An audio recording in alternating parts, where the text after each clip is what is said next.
तालचेर आंचलिक परिवहन कार्यालय पक्षरु जातीय सड़क सुरक्षा मास कार्यक्रम। एक कार्यक्रम तालचेर जगन्नाथ मंदिर ठारू एक माइल जरिया विभिन्न छक तथा बड़ बजार हाटतोटा आईटीआई छक शर्मा छक और हांडीथुआ छक पर्यंत मोटरसाइकेल रैली रे सचेतनता करा जायथिला। तेबे एक कार्यक्रम को नहीं परिवहन अधिकारी कौन रखिछन्ते बतावत आसंतो देखिबा। आज तो मु प्रथम समस्त को नूतन इंग्राजी नूतन वर्ष समस्त को हार्दिक अभिनंदन जनाऊँ।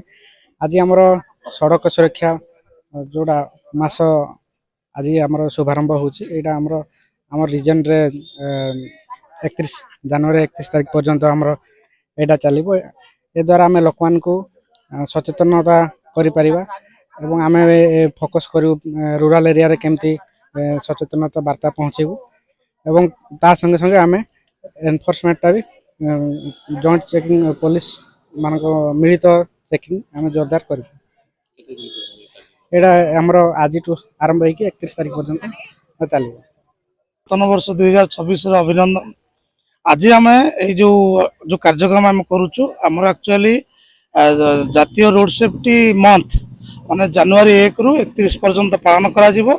सेही परिप्रेक्षी रे आम आरटीओ तालचेर तरफ गोटे मोटरसाइकेल रैली माध्यम रे आम जनसाधारण सचेतन करेबू रोड सेफ्टी उपरे एवं आम आज यही प्रोग्राम को आरंभ करुचु।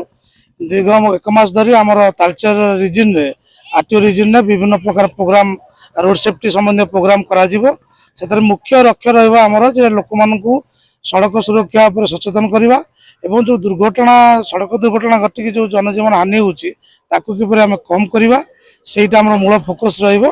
अब आम चेष्टा करिवो सब जनसाधारण को नेई करिवो समस्त को आम सचेतन करेबू जे जेतेबेला आम रास्ता रे निजे गाड़ी चलाउछे किंबा रास्ता आम व्यवहार करूचे आम सब बेले सड़क सुरक्षा नियमटा को मानिक चलिबा एवं जो मूल्यवान जनजीवन हानि होची ताकू आम कम करवा सेटा हमर मूल लक्ष्य। आमर ये जो प्रोग्राम जो गोटे मास धरी चलो एथर आम विभिन्न संस्था को भी इनवॉल्व करेबू जमी स्वेच्छासेवी अनुष्ठान मान करेबू स्कूल कॉलेज मानक भी आम अवेयरनेस प्रोग्राम करेबू वॉलंटियर ऑर्गेनाइजेशन जो मैंने भी आम एंगेज करेबू। तेणु आम मुख्य लक्ष्य मेन रही आम किपरि सड़क दुर्घटना जनित मृत्यु हारटा कम कर।